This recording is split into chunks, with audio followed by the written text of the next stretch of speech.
Welcome to the Bright Show. I'm your host, Capital HP. Today I got a special guest I brought back. Good friend of mine, Drue the Boss. What's happening? Yo. How you been? I've been good. How you been? Been awesome. That's what's Pretty up. good. So we got a bunch of things we're gonna touch on or whatever. So a lot of times when I do these shows, I like to talk about experiences. So one of my experiences is like dating a single mother. I'm not gonna say it's difficult, but it's a challenge. You know, we're gonna just put it out there. The challenge I have with dating a single mother is her availability, right? So it's like the single mothers I date, they be like, hey, I'm a mother, you gotta keep that in consideration, which is cool. But it's like you're still on the market, you're still in the dating scene. So how does that work? You know what I mean? As far as with availability. Like if she don't have a babysitter, or if her babysitting situation is limited, what's your take on that? I feel like thinking that it's any different than someone who has a job that is 12 hours or 16 hours a day.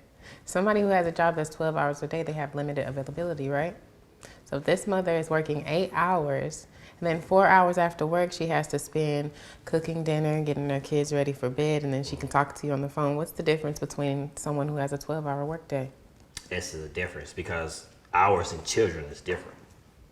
Like you could put PTO in, you know what I'm saying? It's things you can do, you know, and then the situation to where sometimes the fathers just don't want to keep the kid, but that'd be his way of limiting her availability. So it's So my point is availability, period. If this woman was working 12 hours, you gonna ask her to put PTO time in? No. Okay, so if she's spending 12 hours out of her day, all I did was separate those hours into work and child. She has availability. You just don't want to work around it. No, I didn't say I didn't want to work around. So here's what I had going on, right? So it was one single mother I was dating. Like she would be all over the country.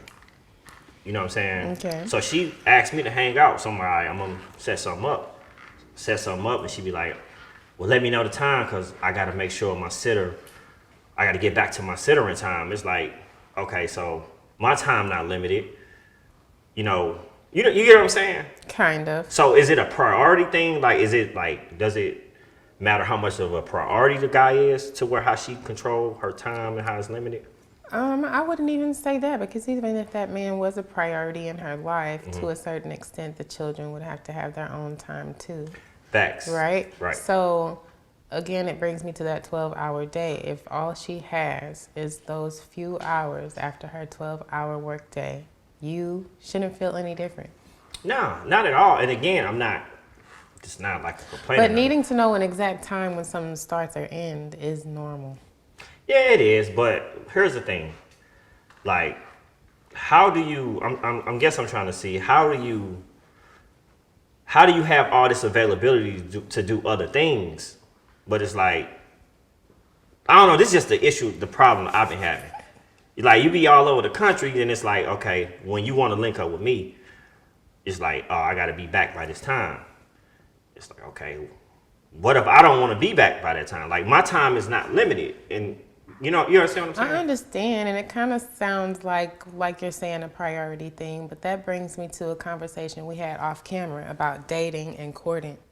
Dating, Gotcha. You cannot demand this person make you a priority in their life. Her kid is a priority. Thanks. She is a priority. So yes, she has time to go out of town. Get in where you fit in, partner. Hey, it makes sense. Because okay. Here's the thing. You can't just go over her house. Me personally, if I just met a female, I don't even feel comfortable going around her kids. That's just me. That's good. Because I'm not going to let you around my shorties or whatever. But it's okay, so that makes sense, dating and courting. So you're saying if we just dating, okay, yeah. All Get right, in cool. where you fit in. Now, courting is when you can have that conversation where you don't feel like a priority.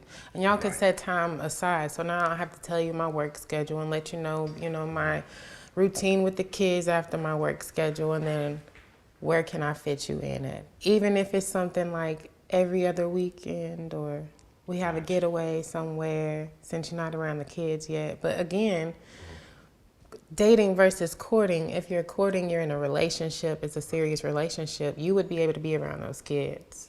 True, I agree. That takes a lot of trust. It A lot of does. comfortability, being comfortable. So my question is, Like, what advice do you have for single mothers? Like, if you're just dating, how do you build up that confidence as far as it gets to the courting point? Because if you dating and you're a single mother, you don't have that much availability. How do you keep a man interested? That's my question.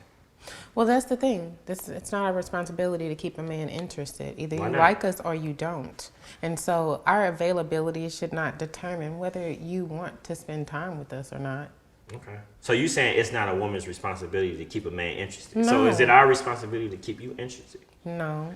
How does that work though? It's kind of tied in with being happy. It's your own responsibility to be happy. What drew you to this person? Right. Because that person, even if it is because that person came to you and had interest in you, that is your niche. That's what you hold on to, and that's what attracts you to them.